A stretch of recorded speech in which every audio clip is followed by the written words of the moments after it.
այդ դեբատը մշտական է, այսինքն արդյոք պետք է ներքին պարտքի կշիռը ավելացնել, թե ոչ։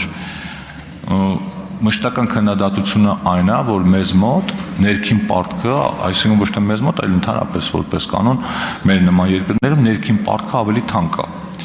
Հիմա հաշվի առնելով այն դրական հանգամանքները, որ դուք նշեցիք, արժե արդյոք այդ թանկ գինը վճարել, եւ կխնդրեմ մի քիչ ավելի այդ մեխանիզմը ավելի պարզ բացատրեք, որովհետեւ ցավոք սրտի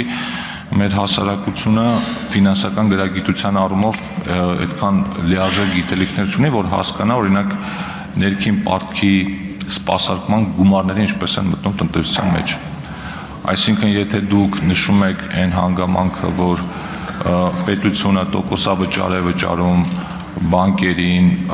չգիտեմ, ներդրումային կազմակերպություններին, հետո այդ գումարը վերադառնում է տնտեսության մեջ, այդ հասկանալի է, բայց կան դեպքեր, որ այդ գումարները տնտեսության մեջ չեն վերադառնում, այդ համամասնությունը մոտավորապես ո՞նց է աշխատում։ Շնորհակալություն, պարոն Թումանյան, կարևոր հարց է։ Տեսեք, երբ որ մենք խնայում ենք մեր գումարները, այդ գումարների հիմնական տեղը, որտեղ այդ գումարները հայտնվում են, կամ կենսաթոշակային ֆոնդերն են, որտեղ մենք ամեն ամիս խնայում ենք գումար եւ մեր կենսաթոշակային հաշվի վրա ենք դնում, կամ դնում ենք բանկում որպես ավանդ։ Հիմա բանկը ինչ է անում այդ գումարը։ Ինքը տարբեր տեղերում ներդրում է կատարում այդ գումարից, որից մի մասը վարկ է տալիս տնտեսությանը, իսկ մյուս մասը կարելի ասել վարկ է տալիս պետությանը, գնում է պետության պարտքային արժեթղթեր։ Հիմա հետո այն տոկոսները, որը մենք վճարում ենք, գնում է բանկեր եւ կենսաթոշակային ֆոնդեր, որպես եկամուտ, որը հետո եկամուտ է մեր քաղաքացիների համար, ովքեր խնայողություն են արել, եւ մենք պետք է խթանենք, որպեսզի մեր քաղաքացիները խնայողություն անեն։ Իհարկե պետք է նաև հասկանանք, թե բյուջեի միջոցները ինչքանով են ծախսվում այդ խնայողությունները պարգևատրելու համար։ Այո, կարելի ասել, որ համեմատաբար միջազգային շուկաների Հայաստանի տնտեսության հայկական դրամով արտահայտված պարտքի գինը ավելի բարձր է։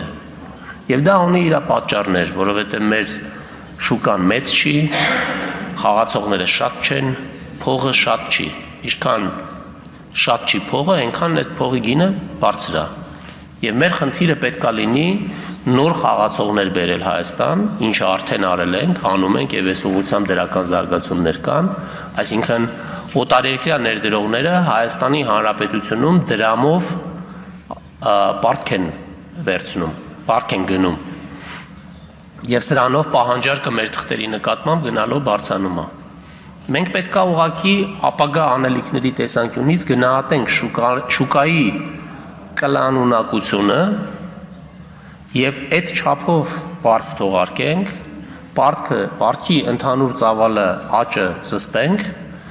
եւ դրանով նպաստենք, որպեսզի այս տոկոսադրույքները նվազեն։